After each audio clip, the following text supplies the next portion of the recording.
आज हम संपत्ति अंतरण अधिनियम के अंतर्गत एक बहुत ही महत्वपूर्ण विषय बंधक यानी कि मॉर्गेज पर चर्चा करेंगे।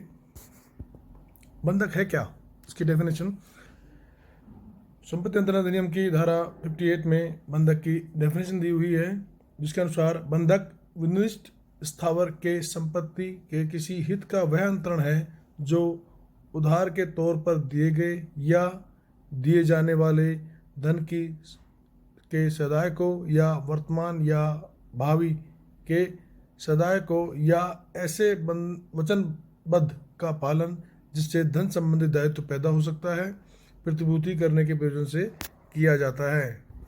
सामान्य भाषा में कहें तो कि बंधक क्या है? एक निश्चित जो संपत्ति है, अचल संपत्ति, एक निश्चित अचल संपत्ति के हित का ट्रांसफर है, ना कि प्रॉपर्टी का ट्रांसफर है। प्रॉपर्टी का ट्रांसफर नहीं हो रहा, उससे जुड़े हुए एक राइट का ट्रांसफर हो रहा है। किस लिए कि जैसे एक कह सकते हैं हम उधार में हम उधार देते हैं किसी को या किसी तरह का कोई ऋण वगैरह लेते हैं तो एक गारंटी देता है, प्रतिभूति के तौर पर अगर अचल संपत्ति को, एक निश्चित अचल संपत्ति को दिया गया है कि अगर ऋण की अदायगी नहीं की जाएगी या जो उधार लिया गया है वो नहीं चुकाया जाएगा या वचन जो दिया गया है उसका पालन नहीं किया जाएगा, तो गारंटी के तौर पर यह संपत्ति आपको दी जाती है, तो वो बंधक कहलाता है। जिसे सामान्य बोलचाल की भाषा में हम, जैसे पब्लिक बोलचाल की भाषा में हम गिरवी कहते हैं। बाकी गिरवी नहीं होता है, गिरवी होता है अचल संपत्ति का जो चलायमान संपत्ति है, मूवेबल प्रॉपर्टीज जो है उनका गिरवी होता है, और जो इमूवेबल प्रॉपर्टीज है उनका बंधक होता है। हम जैसे किसी बैंक से ऋण लेते हैं तो वो हमारी जो अचल संपत्ति, मकान, दुकान वगैरह के डॉक्यूमेंट्स के आधार पर हमें उसके बेसिस हमें ऋण दे देते हैं, लोन दे देते हैं। उस लोन के संबंध में हमने प्रतिभू कर दिया उसे, वो निश्चित संपत्ति जो है उसको प्रतिभू गारंटी दे दी है हमने कि अगर हम लोन की अदायगी नहीं करते, लोन को चुकाते नहीं है, तो क्या करेगा बैंक?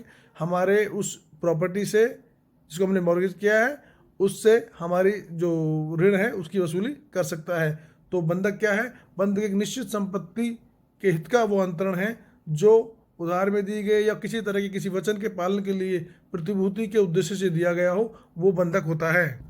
बंधक में केवल हित का अंतरण हो रहा है, और अन्य जो ट्रांसफर की जो टाइप्स हैं उनमें उपभोग के अधिकार का या स्वामित्व का अंतरण होता है। केवल बंधक ही एकमात्र ऐसा है जिसमें केवल हित का अंतरण होता है, ना कि स्वामित्व का, ना कि उपभोग करने के अधिकार का। अब आता है कि इसके जो बंधककर्ता कौन है, बंधकदार कौन है। तो अंतरक जो कर रहा है वो बंधक करता है, उसके द्वारा किया गया है वो बंधकदार है, और जिस पैसे या मूलधन की जिसकी एवज में गारंटी दी गई है कि भाई ये लोन ले रहे हैं तो उसकी गारंटी के तौर पर हम प्रॉपर्टी दे रहे हैं, तो वो जो लोन है या जो निश्चित राशि है वो है बंधक धन, वो बंधक धन कहलाता है। और ये जो प्रक्रिया जो है, जिस दस्तावेज के माध्यम से लिखित में की जाती है, जो ऋण लेने देने की जो प्रक्रिया है बंधककर्ता और बंधकदार के बीच में लिखित में जो प्रक्रिया की जाती है, इस प्रक्रिया में जो लिखित दस्तावेज है वो दस्तावेज कहलाता है बंधक विलेख, मॉर्गेज डॉक्यूमेंट्स कहलाता है वो।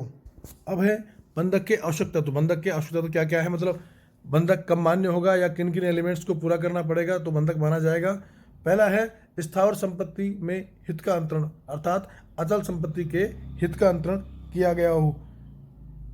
जैसे अन्य जो ट्रांसफर के टाइप्स हैं, एक्सचेंज, सेल, गिफ्ट, इन सब में विनिमय, विक्रय, दान वगैरह में क्या होता है? संपत्ति के स्वामित्व का अंतरण होता है, और क्रेता या जो दान ग्रहीता है वो तुरंत ही संपत्ति का स्वामी बन जाता है, चाहे संपत्ति का कब्जा उसे दिया गया हो या नहीं दिया गया हो।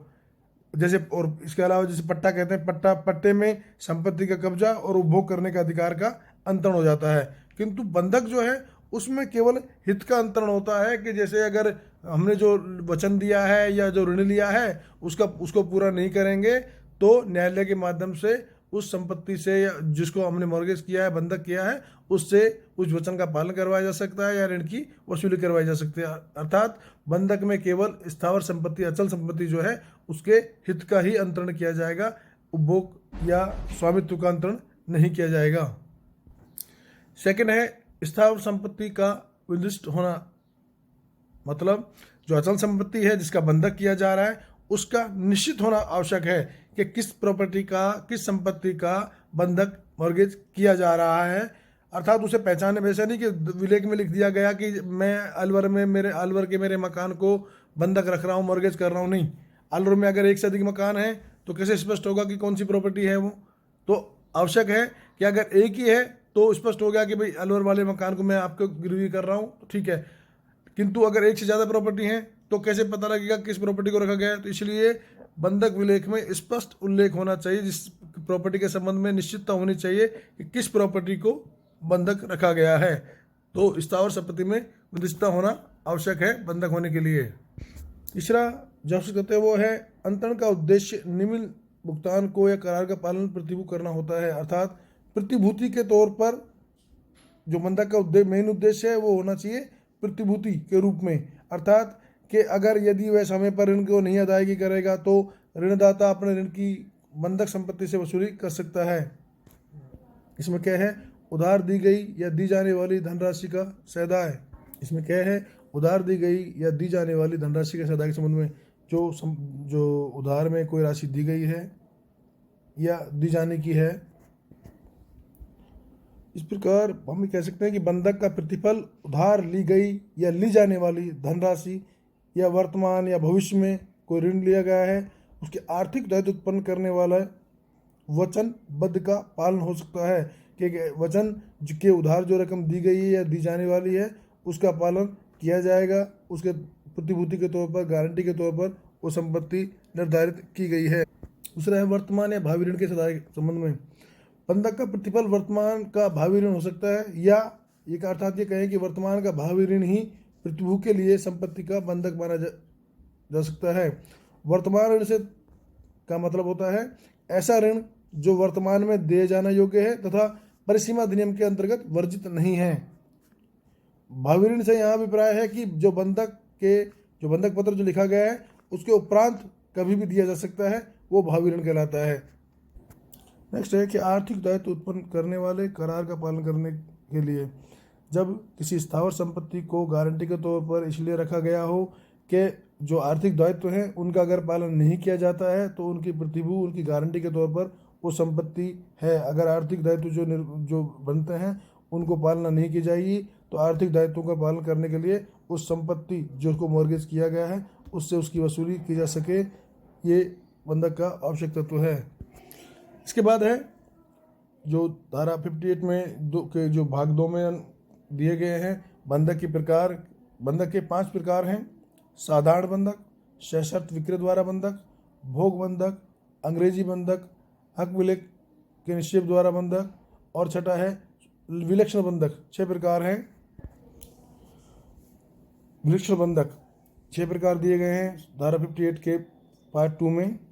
इनमें पहला है साधारण बंधक। साधारण बंधक की परिभाषा स्पष्ट है कि इस प्रकार के बंधक से है कि बंधक संपत्ति का स्वामित्व व कब्जा बंधककर्ता के पास ही बन रहता है तथा बंधक ग्रहीता को मात्र बंधक संपत्ति का हित ही अंतरित किया जाता है, जिसके अनुसार यदि निर्धारित समय पर बंधककर्ता बंधक ऋण की सदाई करने में असफल रहता है तो बंधक ग्रहीता बंधक संपत्ति को न्यायालय के माध्यम से बिकवा कर अपना बंधक ऋण वसूल कर सकता है। इस प्रकार के बंधक में बंधककर्ता जो है बंधक ऋण को सदाई करने की व्यक्तिगत जिम्मेदारी और ले सकता है। अर्थात बंधक संपत्ति के साथ साथ जो बंधक ग्रहीता है उसकी व्यक्तिगत जिम्मेदारी बनती है ऋण की अदायगी की। इससे यदि बंधक ऋण को चुकाने के लिए बंधक संपत्ति कम पड़ जावे या नष्ट हो जावे तो भी बंधककर्ता बंधक ऋण को चुकाने के लिए व्यक्तिगत जिम्मेदार होगा। अर्थात साधारण बंधक का मतलब यह है कि बंधक की जो संपत्ति है वो बंधककर्ता के पास ही रहेगी, बंधक ग्रहीता को केवल हित का ट्रांसफर होगा और साथ ही साथ व्यक्तिगत दायित्व भी होगा कि अगर वो ऋण की अदायगी नहीं करता है तो संपत्ति से ऋण की वसूली की जा सकती है। किंतु यदि संपत्ति नष्ट हो गई है या उसकी कीमत में कमी आ गई है, ऐसी परिस्थिति में बंधक ग्रहीता है वो व्यक्तिगत जिम्मेदार होगा कि उस ऋण की अदायगी वो करे, दायित्वों का निर्वहन करे। दूसरा है सशर्त विक्रय द्वारा बंधक। इसमें है कि धारा 58 ग में कहा गया है कि बंधक जहाँ बंधककर्ता बंधक संपत्ति को दिखावटी तौर पर केवल दृश्यमान तौर पर विक्रय इस शर्त के आधार पर कर देता है कि किसी निश्चित तारीख तक बंधक धन की अदायगी कर दी जाएगी। अगर उसमें कोई चूक होती है या अदायगी नहीं की जाती है तो वो विक्रय मान लिया जाएगा। अर्थात केवल तब तक दृश्यमान रहता है जब तक कि उसकी अदायगी की समयावधि पूरी नहीं होती।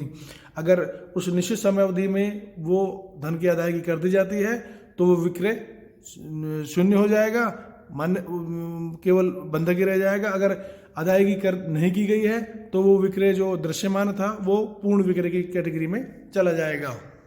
अर्थात दिखावटी तौर पर जो विक्रय किया गया है वो बंधक की समयावधि में, जो बंधक की समयावधि निर्धारित की गई है उस समयावधि में अगर भुगतान नहीं किया जाता है तो जो दिखावटी विक्रय है वो परमानेंट विक्रय में तब्दील हो जाएगा।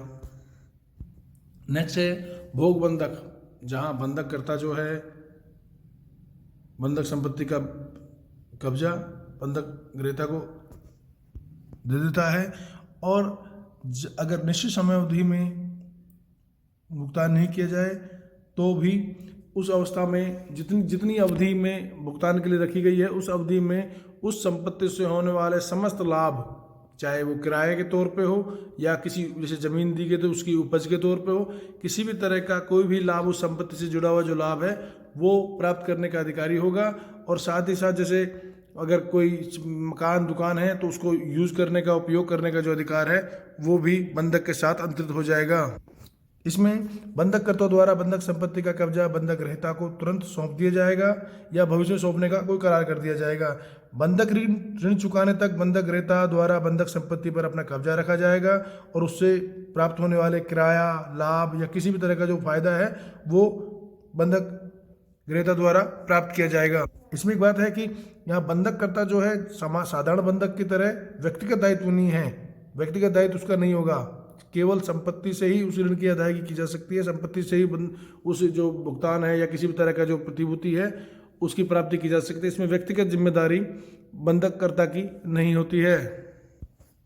अंग्रेजी बंधक में होता है कि बंधककर्ता का बंधक ऋण को दिए जाने का दायित्व व्यक्तिगत होता है, जैसे साधारण बंधक में है वैसे ही व्यक्तिगत होता है। बंधककर्ता द्वारा बंधक संपत्ति का बंधक ग्रहीता के पक्ष में पूर्ण अंतरण, जैसे हम विक्रय में करते हैं ना, ऐसे इस तरह से पूर्ण अंतरण कर दिया जाएगा। उसके बाद जब बंधक करता जो है बंधक ऋण की अदायगी पूर्ति कर देता है, भुगतान कर देता है, तो बंधक ग्रहीता बंधक संपत्ति को वापस से उसको ट्रांसफर कर लेगा। मतलब एक जब बंधक रखा जाएगा, जब बंधक करता बंधक संपत्ति को बंधक ग्रहीता के पक्ष में ट्रांसफर करेगा और जब बंधक ऋण की वसूली कर दी जाएगी या बंधक ऋण चुका दिया जाएगा तो बंधक ग्रहीता द्वारा वापस उस संपत्ति को बंधककर्ता के पक्ष में पुनर्निर्धारित कर दिया जाएगा।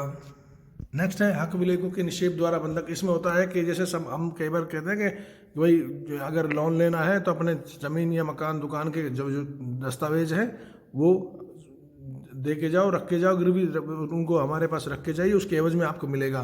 तो ऐसी स्थिति में हम जैसे बैंक से ऋण लेते हैं तो वहाँ ओरिजिनल जो रजिस्ट्री है मकान दुकान की ओरिजिनल रजिस्ट्री वगैरह जो होती है वो उनके पास जमा हो जाती है।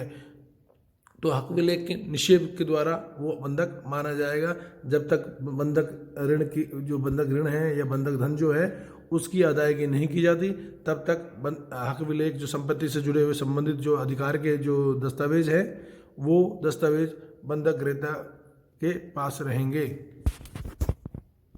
लास्ट है विलक्षण बंधक। विलक्षण बंधक का तात्पर्य यह है कि इसमें सादा बंधक, सशर्त बंधक, भोग बंधक, अंग्रेजी बंधक, हक विलेख बंधक, मतलब ये कह सकते हैं कि जो हमने इससे पहले जो 5 प्रकार पढ़े हमने मॉर्गेज के, उनके सभी के कुछ तत्व विद्यमान हो। ऐसा इस तरह का कोई बंधक विलेख लिखा गया हो जिसमें कुछ बिंदु सादा बंधक के भी है, कुछ अंग्रेजी बंधक के भी है, मतलब इस तरह से मिक्स जो है नियम हो, ऐसी शर्तें हों तो वो विलक्षण बंधक कहलाता है। इस प्रकार आज हमने बंधक के आवश्यक तत्व और बंधक के प्रकारों के बारे में जाना। Thank you.